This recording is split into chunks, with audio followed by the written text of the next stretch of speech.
नमस्कार दोस्तों, आज हम राज कॉमिक्स में लेकर आए हैं एक्स सीरीज की रक्त प्यासा। 1000 साल पहले की बात है।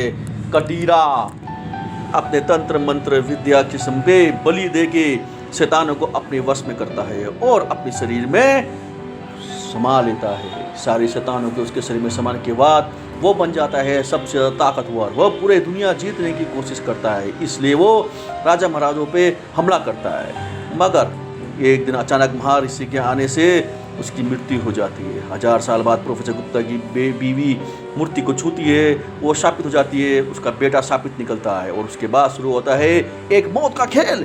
लेकिन इसी मौत के खेल में प्रोफेसर का सहायक रमेश बच्चे को उठा के फेंकना शुरू करता है, मारना शुरू करता है, लेकिन वो बार बार बच जाता है। उसने एक किताब पढ़ी होती है जिसके द्वारा 3 चाकू अगर मिल जाए और उससे उसको मार दे तो वो मर जाएगा। 3 चाकू उसको मिलती है और उसको मारने की कोशिश करता है कि तभी उसका दोस्त बीच में आ जाता है। उसका दोस्त बोलता है कि ये गलत बात है, किसी मासूम बच्चे को नहीं मारना चाहिए। वो उसको समझाता है लेकिन वो समझता नहीं और आपस में ही लड़ना शुरू कर देता है। रमेश को समझ नहीं आता है कि क्या करें। इसी के साथ ही वो उसके ऊपर हमला फिर से करना शुरू करता है, लेकिन उसका दोस्त उसको पत्थर से मारता है।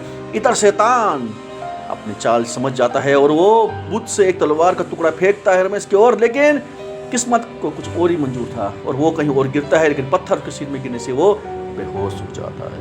इसके बाद उसका दोस्त शैतान को उठा के चल पड़ता है। इधर प्रोफेसर का सहायक बोलता है कि अब वो उसको छोड़ेगा नहीं। वो तीनों चाकू उठा के वापस अपने घर में जाता है, लेकिन वहाँ कुछ भी सामान ना मिलने से और सिगारेट का टुकड़ा मिलने से उसको शक होता है। इधर छोटा बच्चा शैतान का तड़प रहा होता है। क्यों? क्योंकि उसके अंदर से शैतान की आत्मा निकल के एक आदमी के अंदर घुस जाती है। ये किसकी आत्मा है? शैतान बोलता है कि आखिर तूने मुझे अंदर क्यों डाला? वो कहता है कि आज से मैं बन गया हूँ रक्त प्यासा। और फिर वो रात के अकेले में मासूम लड़कियों का खून पीने लग जाता है। इसके साथ ही पूरे शहर में हाहाकार मच जाता है। पुलिस बोलती है कि इस आदमी को हमको पकड़ना होगा।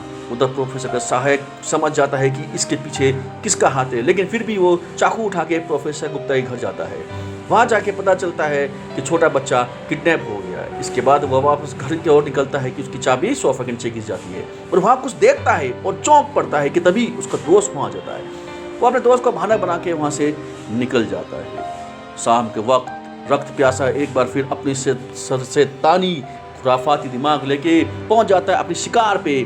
शिकार को देखते ही वो जैसे झपटता है पड़ती है उसको एक लात।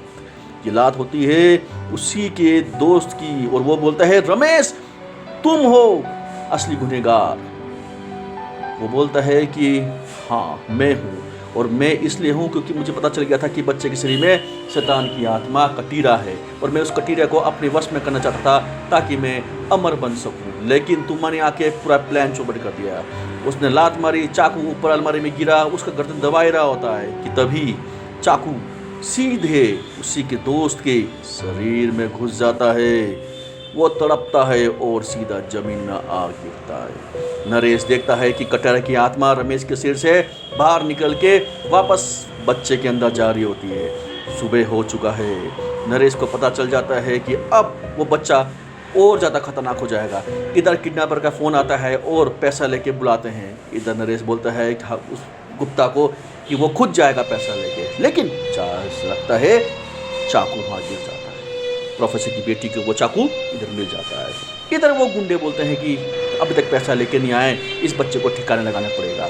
गुंडा उस बच्चे को उठा के जैसे जा रहा होता है कि उसका पैर की चीज़ में लगता है और वो मिक्सर मशीन में जाके गिर पड़ता है और पीस जाता है। इधर उसका दूसरा दोस्त को बचाने के लिए जब आता है तो उसके सिर के ऊपर भी पत्थर गिर जाता है।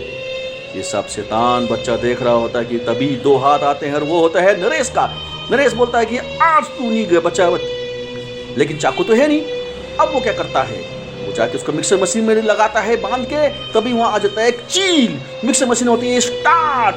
दोस्तों इसके बाद क्या होगा? क्या जीत जाएगा शैतान? हम पढ़ेंगे इसके अगले भाग जीत गया शैतान में। दोस्तों प्लीज मेरे चैनल को सब्सक्राइब जरूर करें। इसके सेकंड पार्ट के लिए मिलते हैं अगली कहानी में। बैड टाइम राज कॉमिक।